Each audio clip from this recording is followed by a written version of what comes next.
Henry's hateful lies about your mother and your parentage ignited a visceral rage within you. Miles away, Ian seethed, vowing revenge.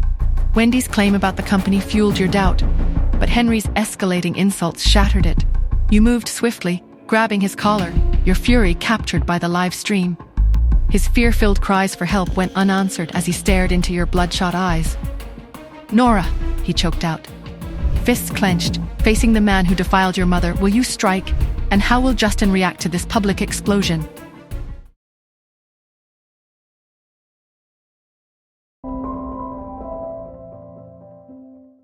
A gentle voice, tinged with a hint of breathless urgency, cut through the charged air. Every head turned towards the gate, and a figure emerged from the shadows, Caleb Gray. He offered a polite, almost tender nod. "I rushed over when I saw the stream, Nora. I was worried I would be too late." I frowned, a flicker of confusion warring with the lingering anger. What was he doing here?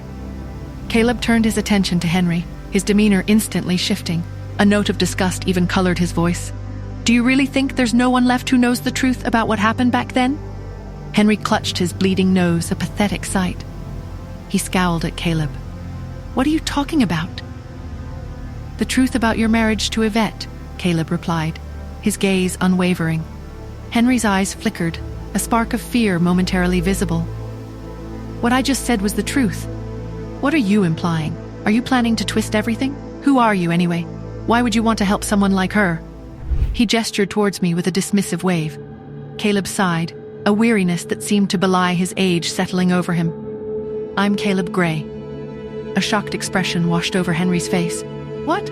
What exactly happened back then, Mr. Gray?" I asked, my voice low but carrying. Caleb sighed again, the sound heavy with the weight of the past. "I was only 3 years old at the time, Nora, so I didn't witness everything firsthand. But my father told me about it, and his account is considerably different from the story your father just fabricated. The Gray family's reputation in California preceded them. Henry knew better than to cross them." Caleb turned his gaze back to me, his expression softening slightly. "It's true that your mother was pregnant before she married your father, Nora," he said slowly, his voice measured. "But everyone knew that. It wasn't a secret. She was already showing when they got married." My eyes narrowed. "And then what happened?" I pressed, my voice demanding the truth. "Your father was just a clerk at the time, Nora," Caleb explained, his gaze steady. "But your mother, she had feelings for him. She told him the truth about her pregnancy." Henry sputtered, his denials weak and unconvincing. "That didn't happen at all." But Caleb reached into his jacket pocket and produced a small, antique voice recorder pen. He pressed the play button. A clear, distinct conversation began to fill the air. The voice, so familiar yet strangely distant, was my mother's, calm, resolute. "Are you involved with anyone, Henry?" she asked. Henry's voice, younger, more hesitant, trembled slightly. No, I'm not." "Would you be willing to marry me then?" Yvette asked, a hint of something unreadable in her tone. "What?" Henry's disbelief was palpable. Yvette let out a low, humorless chuckle. "It would simply be a business arrangement. I'm pregnant, and my child needs a father. Your mother is ill, and you need money for her treatment." The sound of Henry swallowing hard was clearly audible on the recording. Then your assets," he began, his voice grasping. "I'm sick, Henry," my mother stated, her voice flat and devoid of emotion. "The doctors have told me that with my weak heart, there's a high likelihood that I won't live very long. The best I can hope for is a year with my baby before my heart gives out. After I die, the company will go to my child. I've already found a dedicated manager. As for you, you'll be my child's guardian. The dividends you'll receive before she turns 18 will be more than enough. I won't hold you back from getting married and having children either. I just want you to take good care of my child. In return, I'll transfer the villa where I'm living to you." Henry's voice was thick with disbelief. Why did you pick me?" Yvette merely chuckled, offering no explanation. Aren't you worried that I won't be a good father?" Henry pressed, his voice laced with a hint of desperation. My mother's reply, even after all these years, struck me with its cold pragmatism. "I don't expect you to be perfect, Henry. Just make sure that she stays alive. Other than that, I'm sure you can figure the rest out."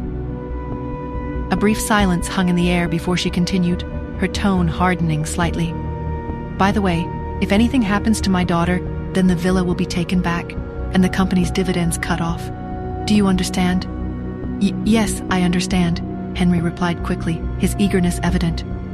Okay then. If you agree, just sign this contract here. I'll give you 3 days to consider. Henry's voice, tinged with avarice, cut her off. No, it's fine. Where do I sign? As the recording ended, a stunned silence descended over everyone. Just make sure that she stays alive. The words echoed in my head. A small, almost imperceptible smile touched my lips. I finally understood. Just make sure that she stays alive, I repeated softly, a newfound understanding dawning within me. Melissa, recovering from her shock, rounded on Henry, her voice filled with disgust. You're worse than a parasite, Henry. How dare you come here and spew your lies after everything we've just heard? Simon's face was a mask of fury. We were willing to let this go to avoid further ugliness, but after this, we want nothing more to do with you. Henry and Wendy clung to each other, their expressions a mixture of disbelief and self-pity. You think you've won? What was Henry about to say? What desperate move might he still have up his sleeve? And with the truth finally revealed, what will become of the company and my future? Hi, Nora here. If you are wondering what happens next, then download the Pocket FM app and listen to the exciting episodes of Saving Nora Now with the link in the description.